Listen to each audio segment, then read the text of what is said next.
just last month, they have brought JCBs up to Khanduli to dig the road in Khanduli. And that sitting in Secretariat and in Shillong will not help. So if we go to the ground zero, to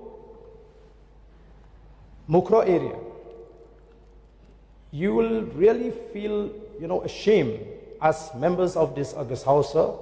The meetings used to take place, as mentioned by honourable members from Nongkrem, that meetings used to take place in Shillong, in Secretariat. But this government was different. May I request Ardent Basuma, honourable members, to participate? Thank you, sir, for allowing me to associate myself with the mover of this motion that this House to now discuss the ways forward to address the issue regarding the infrastructures as well as to allocate more funds on the Interstate Border Areas Development Program in the state, and also to pursue with central government for re-implementation of Border Area Development Program, BADP. So I feel that when we discuss about this issue, it will only confined in those border areas where we don't have problem. So I would like to dwell more on those areas where we have problems, disputes with the counterpart Assam. So when we hear what we discuss in this August House, and some of the members have expressed that this government has been able to solve some issues in the border areas, and that is what the ruling party can see and look at it. But what we see and what we take it, the ruling party can take it as a solution, and what we see and what we take from our side, it is not a solution. We take it as a sellout, considering the feeling of the people living in those areas. So I've been traveling across the length and breadth of our state, especially Khasi Jaintia region. And yesterday, in fact, I wanted to speak on this issue. I fail to understand why this very important issue failed to find a place in the address of the governor. I don't know whether the government feels that this issue is no longer there, or maybe the government is not serious at all with the problem of the people living in the border areas. Before we discuss about the development and the facilities to be given in the border areas, first we need to understand that without a cordial atmosphere in the border areas, we will not be able to take developments into these areas. Because the Assam government every time will not allow the state government of Meghalaya to carry out developmental activities. And what is happening now? Harassment is still going on. It seems that there is a well-orchestrated plan on the part of the government of Assam how to drive our people away from these border areas or make them succumb to the pressure. Today, people living in the border areas, they have to pay tax to Assam government. And now, areas like Lapangap, they were asked to register the land with the Karbi Anglong district. These are the pressure that the people are facing in the border areas. So what I feel is that if the government of Assam is not adhere to the agreement, because if the government of Assam can carry out developmental activities in our areas and not allowing us to do the same, so I feel we need to review and relook into the agreement. So I was told by the people living in the Langpi area, there was an agreement between the government of Meghalaya and Assam that there should be no new settlements of Nepalese into Langpi area. But the Assam government did not pay any respect to that agreement. Till today, there's a new settlers coming from the Nepali community, and they keep on harassing, they are snatching away the land of all people living in the Langpi area. So, sir, I feel that the government needs to reconsider its decision vis-a-vis the problem with the Assam counterpart. I don't see that the Assam government is respecting us. In fact, what I could see on the ground is that the Assam government is more emboldened in these days. And just last month, they have brought JCBs up to Khanduli to dig the road in Khanduli.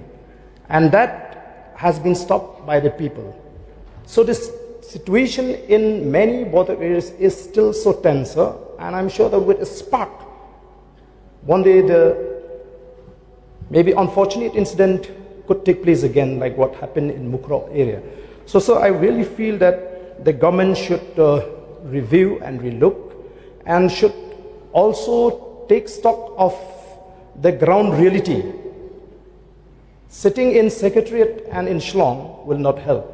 So if we go to the ground zero, sir, you will get the correct information from the people. I could see when I look at the face of those people living in these, they are full of fear, sir. They could not even speak freely because they are scared. So, which is why a decision recently during this MDC election in Mukro, where they decided to boycott the election, the MDC election, because of the failure of the government to bring security. So first, I feel that before we discuss any activities or any development in the border areas, especially in these disputed areas or the areas that has problem, we need to develop a sense of security in the minds of the people. We need to ensure that the people are feeling safe and feeling secure and are protected. When you go to Mukro area, you will really feel, ashamed as members of this August House.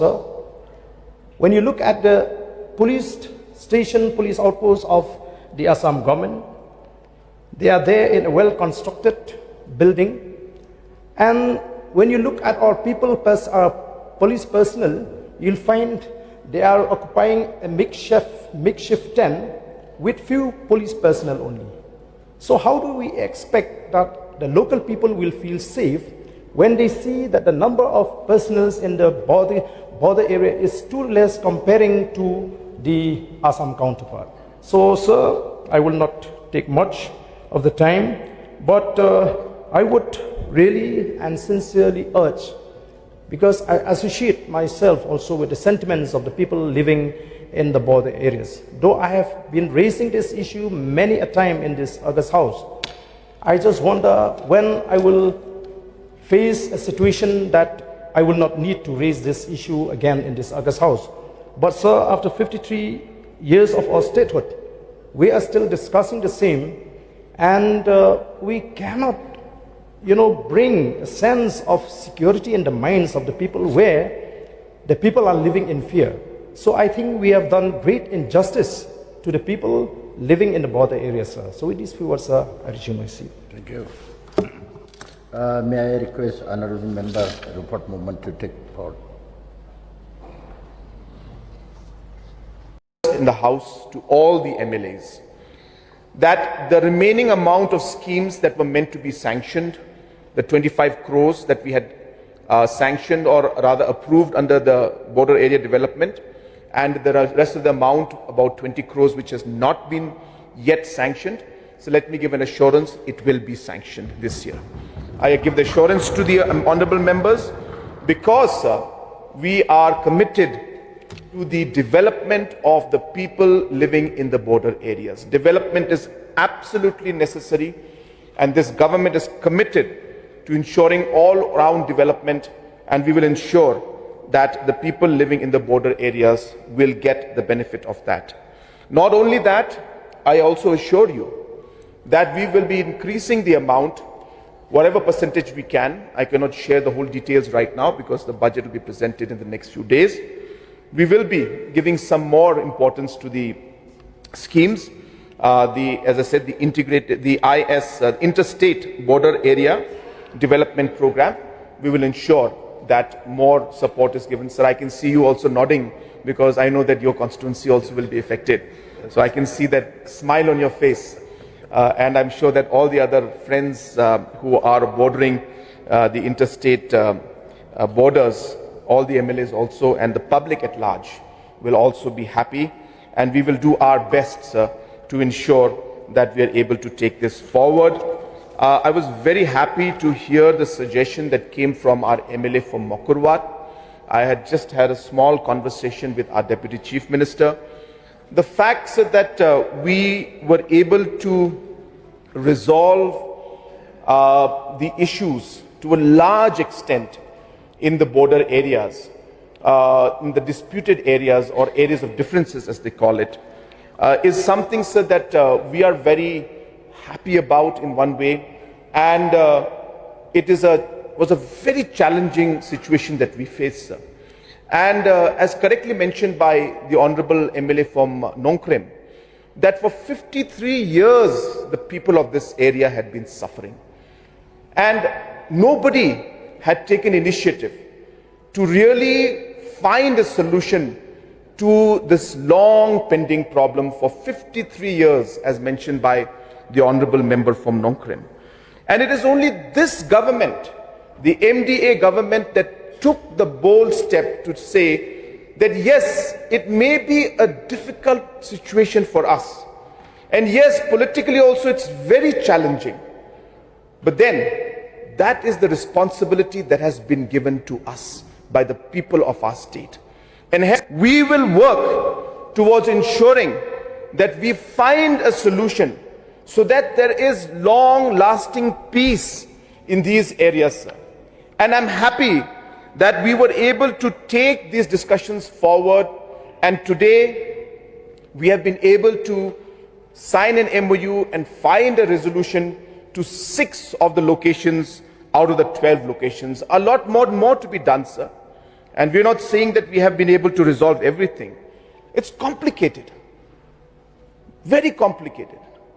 Many governments in the past did not even want to discuss it.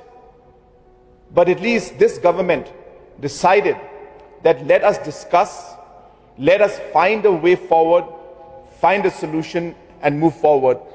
The Honourable member from Ramrai, he mentioned, sir, I don't know how many of you heard him speak, but he was mentioning in his speech that in the Tarabari sector, the Assam government had got full administrative control. The schools were run by them. The offices were run by them. The power department was providing power out there. But once the resolution took place, and once we were able to get all the villages under Tarabari sector into Meghalaya, thanks to the committee where I remember Mr. Rennington, our MLA from Mokurwat, and so many other members were present, had worked tirelessly, going from village to village, which had never happened before. Never ever. The meetings used to take place, as mentioned by honourable members from Nongkrem, that meetings used to take place in Shillong, in Secretariat. But this government was different. We went down to the village. Our committees went down to the villages, met the people, listened to the plight of the people, talked to them, asked them what do they want. And people desired at that point to come to Meghalaya. And we were able to find a resolution to this based on the will of the people. And that is how we managed to move forward. And today, in Tarabari, as mentioned by Honourable Member, that the Assam government has completely backed off. There are no teachers today in the schools because they have given the responsibility now to Meghalaya. And yes, I take this valid point. I think the point that mentioned by the Honourable Member is absolutely valid, that we need to immediately take action. Some action has been taken. I just want to share. These are also things that are quite new in one way for us. And therefore, some steps were taken. Some more need to be taken. So let me give an assurance again, sir, in the House today, that all these issues where the manpower is required, where the infrastructure is required, where we have to ensure that the road connectivity to these villages, where we have managed to resolve the issues, so we will work on war footing to ensure that we are able to provide all these services to the people living in those areas which have now been resolved, sir. So therefore, this is again very, very important. And I thank the honourable members for bringing this particular point up, sir.